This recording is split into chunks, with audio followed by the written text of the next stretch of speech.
hours from now, the Indian Space Research Organization is going to attempt one of its most challenging space endeavors, a successful soft landing on the moon. India returns to the moon after almost 4 years. In 2019, everything had gone fine until the last moment when the lander was just about 2 kilometers from the lunar surface, but it lost contact with the ground station and it crash landed on the lunar surface.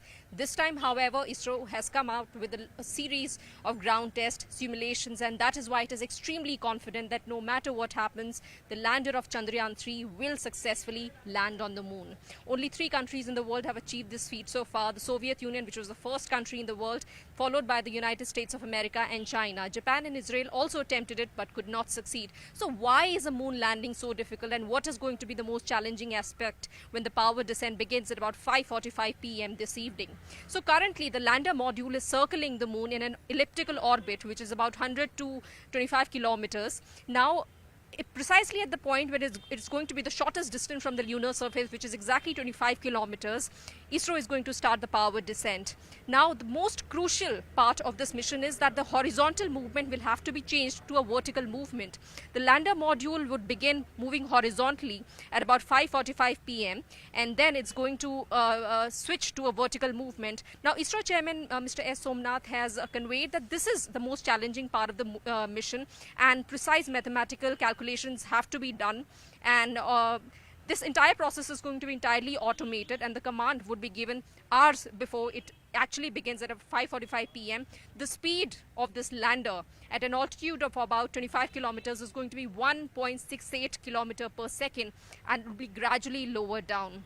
Now, compared to Chandrayaan 2, this time the lander has about 4 engines, and 2 of them will work eventually when the lander process is going to begin. Thrusters will be switched off to ensure that the velocity can be reduced. It's also important to know that when this landing process has begun, scientists will also have to ensure that the thrusters are switched off at a particular time, and because there's going to be a lot of lunar dust which could cloud the lander when it starts the landing process. Also, when it's going to be at a point of about 150 meters from the lunar surface, the lander is going to scan the lunar topography and will compare the images compared with the onboard imagery which has been already loaded by the scientist on the system.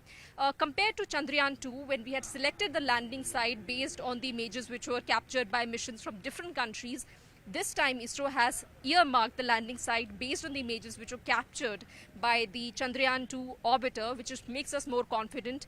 We have selected a slightly larger landing site which is about 4 kilometers into 2.5 kilometer, and the lander could land anywhere between this. Just minutes before the landing, the lander is going to scan that lunar surface. It's going to check if there are any boulders or craters, and will look for a relatively uniform surface to eventually land. It has 4 legs which are going to withstand the impact of the landing process, so that high speed of about 1.6 kilometer per second would be gradually lowered down to almost zero just before the landing process. Now, this lander and the rover, apart from achieving a successful soft landing on the moon, are going to perform series of scientific experiments on the moon to understand the lunar exosphere, which is the weak atmosphere of the moon, as well as the regolith, which we basically refer to the lunar soil. We really want to understand what are the minerals, what is the composition of the lunar atmosphere, which is going to provide answers to how the moon has evolved over the years.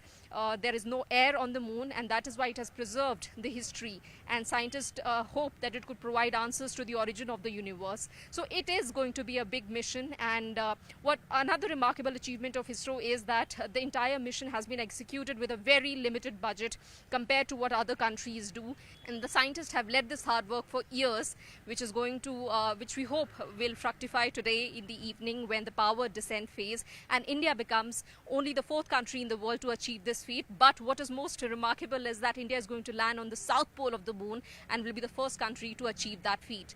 Stay tuned to CNN News 18. We are currently at the ISRO Telemetry Tracking and Command Network, which is the place where the control room has been set up. It is the place where scientists are going to maintain communication with the lander module. So the lander module will only communicate with the Indian Deep Space Network, which is a network of dish antennas operated by ISRO, as well as the other communication communication facilities operated by NASA and European Space Agency, which are also helping. So we really have come far from the space race of the 1960s. It's not just about who lands on the moon first, but what we do once we land there. And it's a concerted effort, and we are getting coordination from other space agencies across the world. Stay tuned to CNN News 18 as we bring all the important updates from the ISRO Center in Bengaluru.